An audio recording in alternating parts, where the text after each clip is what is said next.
Ibrahim Traore surprised the world in Moscow at the 2025 Victory Day parade in Russia. In a world where global politics often feels like a game of chess, played by the same old players with predictable moves, one man stepped onto the stage in Moscow and changed the rules. It was May 9, 2025, Victory Day in Russia, a day steeped in history, pride, and remembrance. But this year, something extraordinary happened. Captain Ibrahim Traore, the fearless leader of Burkina Faso, stood shoulder to shoulder with President Vladimir Putin, not as a guest, but as an equal, a partner, and a symbol of Africa's rising voice on the world stage. His presence wasn't just noticed. It sent shockwaves across diplomatic circles and sparked conversations from newsrooms to social media feeds worldwide. What did this moment mean? Why did a West African leader travel thousands of miles to stand beside Russia during one of its most sacred celebrations? And how does his bold move tie into the larger story of Africa reclaiming its destiny? The scene that unfolded in Red Square that day was nothing short of cinematic. As military parades marched past, showcasing Russia's might and honoring the sacrifices of millions who fought against Nazism, there he was, Captain Ibrahim Traore, representing not just Burkina Faso but an entire continent hungry for change. Dressed in traditional attire, yet exuding modern confidence, Traore embodied the spirit of resilience and self-determination. He wasn't there to beg or borrow. He came as a leader ready to negotiate, collaborate, and build bridges. This wasn't about aid. It was about respect. About two nations separated by geography but united by shared values, coming together to rewrite the rules of international relations. The symbolism was impossible to ignore. Here was Africa, rising above centuries of colonial legacies, standing tall alongside a global power unafraid to challenge Western dominance. But let's rewind for a moment. Who is Ibrahim Traore, and why has his name suddenly become synonymous with courage and vision? Born into a nation plagued by instability and foreign interference, Traore rose through the ranks not with wealth or privilege, but with grit and determination. A soldier turned statesman, he became the face of a new generation of African leaders, those who refused to be pawns in someone else's geopolitical game. When he declared Burkina Faso's commitment to sovereignty and independence, many dismissed him as idealistic. Yet as his plane touched down in Moscow, carrying not just a head of state but the hopes of millions, it became clear that Traore wasn't just talking, he was acting. His decision to attend the Victory Day parade, despite potential backlash, signaled a seismic shift in how Africa engages with the world. On the other side of this historic meeting stood Vladimir Putin, a figure no less controversial but undeniably pivotal in shaping today's multipolar world order. For years, Putin has positioned Russia as a counterbalance to Western influence, advocating for a system where nations can chart their own paths without external meddling. To him, Traore's visit wasn't just ceremonial, it was strategic. Here was a leader from Africa's Sahel region, a part of the world long exploited and neglected by global powers, choosing to align with Russia. Together they discussed everything from military cooperation to education, infrastructure development, and technology transfer. These weren't empty promises. They were concrete plans aimed at empowering Burkina Faso to stand on its own feet.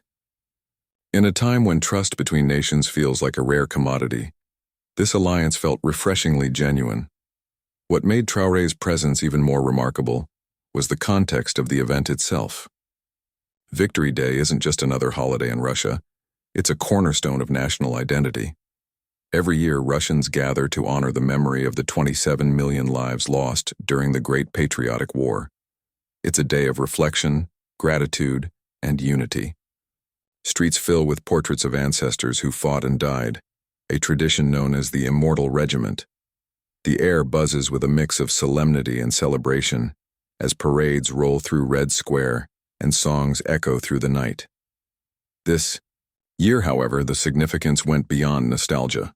With representatives from Venezuela, China, Brazil, Cuba, Mongolia, and now Burkina Faso, the parade became a showcase of a new world order, one defined by diversity, cooperation, and mutual respect.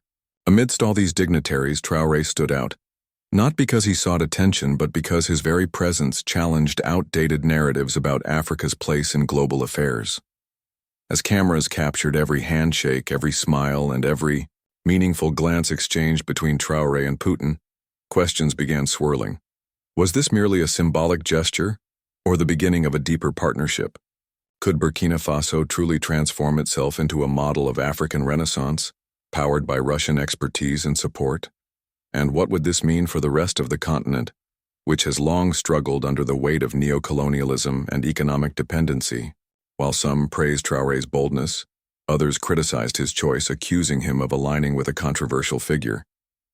But for those paying close attention, this wasn't about picking sides. It was about creating options. Options that allow African nations to thrive without being beholden to former colonizers or Western institutions. Behind closed doors, away from the pomp and pageantry, something even more profound was taking shape. During their private meeting, Traore and Putin didn't just exchange pleasantries. They laid the groundwork for a future where Burkina Faso could trade directly with Russia, send its youth to study in Moscow, and build industries using cutting-edge technology. They spoke of the Sahel, of BRICS, and of a vision for Africa that doesn't bow down but stands firm. This wasn't charity, it was investment. Investment in human potential, in shared prosperity, and in a world where power isn't concentrated in the hands of a few but distributed among equals.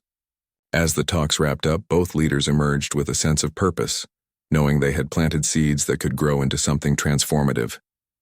Yet, as inspiring as this moment was, it left us with more questions than answers. How will this partnership play out in practice? Will other African nations follow Burkina Faso's lead, forging similar alliances with non-traditional partners? And perhaps most importantly, what does this mean for the average citizen? The young entrepreneur dreaming of starting a business, the farmer hoping for better yields, or the student aspiring to study abroad. These are the people whose lives hang in the balance, waiting to see if their leaders' bold moves translate into tangible progress.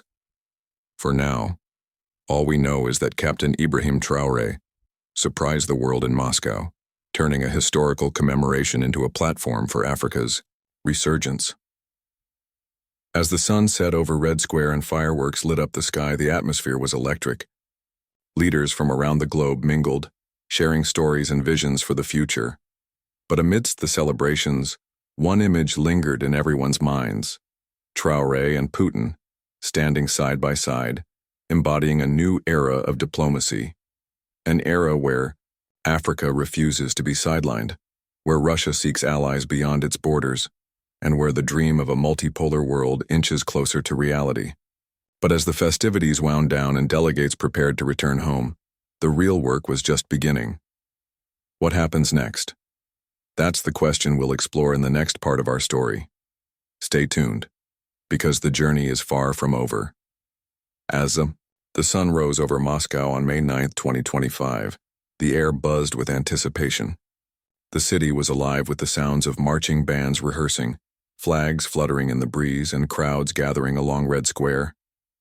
But beyond the spectacle lay layers of meaning that stretched far beyond Russia's borders. For Captain Ibrahim Traore, this wasn't just another diplomatic trip. It was a defining moment for Burkina Faso, for Africa, and perhaps even for the global order itself. Back home, his people watched anxiously, unsure if their leader's bold move would pay off. Critics were already sharpening their knives, accusing him of aligning with a controversial figure at a time when unity within Africa seemed more important than ever. Yet, Traore knew something many didn't. This wasn't about taking sides. It was about creating new possibilities. To understand the weight of what unfolded that day, we need to go back further, to the roots of Burkina Faso's struggles and aspirations. Decades of colonialism had left deep scars across the continent, and while independence brought freedom, it also ushered in decades of dependency. Foreign powers continued to dictate terms, exploiting resources and manipulating politics under the guise of aid or partnership. It was against this backdrop that Traore emerged, not as a politician but as a soldier turned revolutionary leader. He didn't inherit power, he seized it, driven by a vision of a Burkina Faso unshackled from external control. His rise wasn't smooth. There were coups, protests, and constant threats. But through sheer determination, he became a symbol of hope. Now, standing in Moscow, he carried not only his nation's dreams but also the hopes of millions who believed Africa deserved better. Meanwhile, Vladimir Putin's motivations were equally complex. As a leader often vilified in Western media, Putin had spent years positioning Russia as an alternative pole of influence, a counterbalance to what he saw as American hegemony. Victory Day, with its powerful symbolism of resistance and triumph, served as the perfect stage to showcase this vision. But inviting leaders like Traore wasn't just about optics, it was strategic. Russia needed allies, especially in regions like Africa where China and the West were vying for dominance. By welcoming Traore, Putin signaled that Russia wasn't just interested in extraction, it wanted to build genuine partnerships based on mutual respect. This subtle shift in approach resonated deeply with African nations tired of being treated as pawns. The tension between these two worlds, the old guard of Western dominance versus the rising tide of multipolarity, was palpable throughout the event. While cameras captured smiling faces and firm handshakes behind closed doors, discussions grew intense. During their private meeting, Traore and Putin didn't shy away from tough topics. They talked about military training programs for Burkina Faso's armed forces, knowing full well that such collaboration might invite criticism. They discussed scholarships for African students to study in Russian universities, envisioning a future where young Africans could return home equipped to lead, and they explored joint ventures in infrastructure development, aiming to break the cycle of economic dependency that had plagued Africa for generations. These weren't empty promises, they were concrete steps toward a shared goal: sovereignty.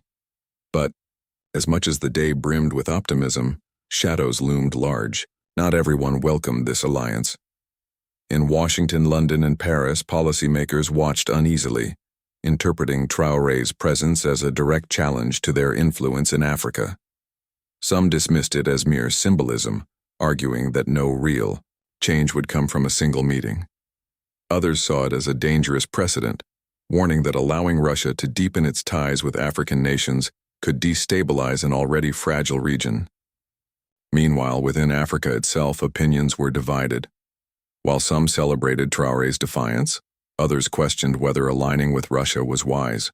After all, history has shown that alliances can be double-edged swords. Could Burkina Faso truly trust Russia to act in its best interests? Or was this simply trading one form of dependency for another? Amidst these swirling debates, ordinary people began to take notice. Social media lit up with hashtags celebrating Traore's courage and criticizing Western interference. Young activists in Ouagadougou organized rallies, holding signs that read "Africa for Africans" and "No more neocolonialism." Families gathered around televisions, watching live broadcasts of the parade and listening intently as commentators dissected every detail. Even those skeptical of Traore couldn't deny the emotional impact of seeing an African leader stand tall on such a prestigious platform. For once, it felt like Africa wasn't being lectured. It was leading. Yet as the day wore on, questions lingered. What exactly had been agreed upon during those private meetings? Would the promised investments materialize, or would they remain vague commitments destined to gather dust? And perhaps most crucially, how would Burkina Faso navigate the inevitable backlash from Western powers? Already whispers of sanctions and diplomatic pressure began to circulate. Traore knew the road ahead wouldn't be easy. Breaking free from centuries-old patterns of exploitation required not just courage, but resilience. Every decision he made, from this point forward, would be scrutinized, analyzed, and judged. As night fell over Moscow, fireworks illuminated the sky, painting streaks of red, white, and blue above the Kremlin. The celebrations reached their crescendo, with music filling the air and laughter echoing through the streets. Yet, amidst the joy, there was an undeniable sense of gravity. Something monumental had shifted, not just in Russia or Burkina Faso, but in the broader dynamics of global power. Leaders from Venezuela, China, Brazil, Cuba, Mongolia, and now Burkina Faso had converged in Moscow, united by a common desire for a fairer, more equitable world. Their presence wasn't just symbolic. It was a declaration that the era of unilateral dominance was ending, and a new chapter, one defined by cooperation, diversity, and mutual respect, was beginning. For Captain Ibrahim Traore, the stakes couldn't be higher. He had gambled everything on this moment, betting that standing alongside Putin would yield tangible benefits for his people. But as he stood there, surrounded by cheering crowds and fellow leaders, he couldn't shake the feeling that the hardest battle still lay ahead. Diplomacy is rarely straightforward, and alliances forged in goodwill often face tests that reveal their true strength. What would happen when the cameras stopped rolling and the world turned its attention elsewhere? Would Russia follow through on its promises? Would Burkina Faso manage to balance its newfound partnership without alienating traditional allies? And most importantly, would this bold step inspire other African nations to chart their own paths toward sovereignty? With so much uncertainty hanging in the air, the story was far from over. If anything, it had only just begun. As the final notes of the Victory Day anthem echoed through Red Square, Captain Ibrahim Traore stood silently, his eyes scanning the crowd. The weight of the moment pressed heavily on him, not just the celebrations or the diplomatic triumphs, but the lives that depended on what came next. For all the grandeur of Moscow's parades and banquets, he knew the real work began far from the cameras. Back home in Burkina Faso, people were watching, waiting, and hoping. They didn't want speeches, they wanted results. And now, with Russia's promise of support hanging in the balance, the stakes couldn't have been higher. The private meeting between Traore and Putin had revealed more than anyone expected. It wasn't just about military training programs or scholarships for African students. It went deeper. Both leaders spoke candidly about their shared vision, a world where nations like Burkina Faso could rise without being pulled back down by external forces. Putin emphasized Russia's commitment to technology transfer, infrastructure development, and energy projects tailored specifically for Africa's needs. But it was Traore who drove the conversation forward, laying out bold ideas for transforming the Sahel into a hub of innovation and self-sufficiency. By the end of their discussion, one thing was clear. This wasn't charity. This was an alliance built on mutual respect, trust, and long-term goals. But as the celebrations wound down, reality began to set in. News outlets around the globe dissected every detail of the event, often spinning narratives that painted Traore's presence in Moscow as controversial. Western analysts accused him of aligning with Russia at the expense of regional stability. Social media buzzed with debates, some praising his courage while others questioned whether this partnership would truly benefit Burkina Faso. Amidst the noise, Traore remained calm. He understood that change always invites criticism, especially when it challenges entrenched systems of power. What mattered most was staying true to his mission, uplifting his people and restoring their dignity. Back in Ouagadougou, the impact of Traore's trip started to take shape almost immediately. Within weeks, Russian engineers arrived to assess potential sites for new infrastructure projects. Plans for vocational training centers powered by Russian expertise began circulating among government officials. Young Burkina-based students eagerly applied for scholarship opportunities in Moscow, dreaming of returning home to build industries and institutions that would last generations. Meanwhile, military advisors worked alongside local forces, sharing strategies to combat insecurity in the Sahel, a region long plagued by instability. Slowly but surely, the seeds planted during those high-level meetings in Moscow began to sprout. Yet not everything unfolded smoothly. As predicted, there was pushback. Some Western governments imposed subtle sanctions, limiting access to certain markets and financial systems. Critics within Africa accused Traore of trading one form of dependency for another. These challenges tested his resolve, but instead of backing down, he doubled down. In a powerful address to the nation, Traore reminded his people why they fought so hard for sovereignty. "We are not beggars," he declared. "We are builders. Our future is ours to create."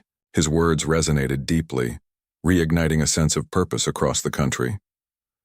Months later, as the dust settled, the fruits of Traore's bold decision became undeniable. Factories once abandoned due to lack of resources reopened under joint ventures with Russian companies. Roads connecting remote villages to urban hubs stretched farther than ever before, thanks to modern engineering techniques introduced by Russian experts. Students who had traveled to Moscow returned home armed with knowledge and skills, ready to contribute to their nation's growth. Perhaps most importantly, a newfound sense of pride swept through Burkina Faso. People no longer saw themselves as victims of circumstance, they saw themselves as architects of destiny.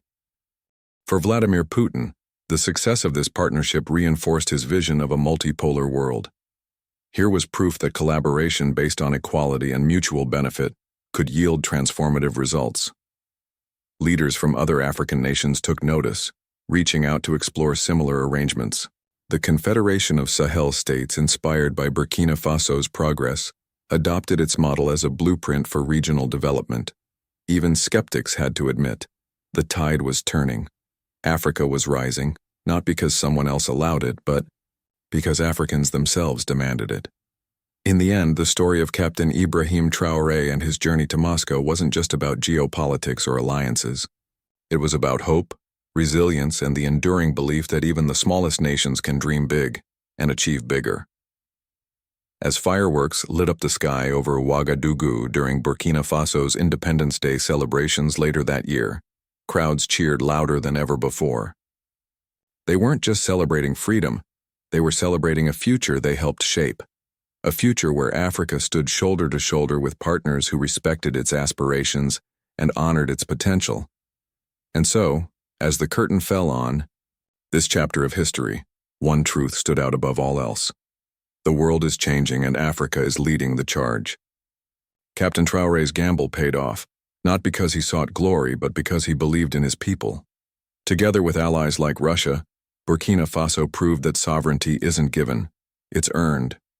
For viewers tuning in from around the globe, this story serves as a reminder that courage, coupled with conviction, can move mountains.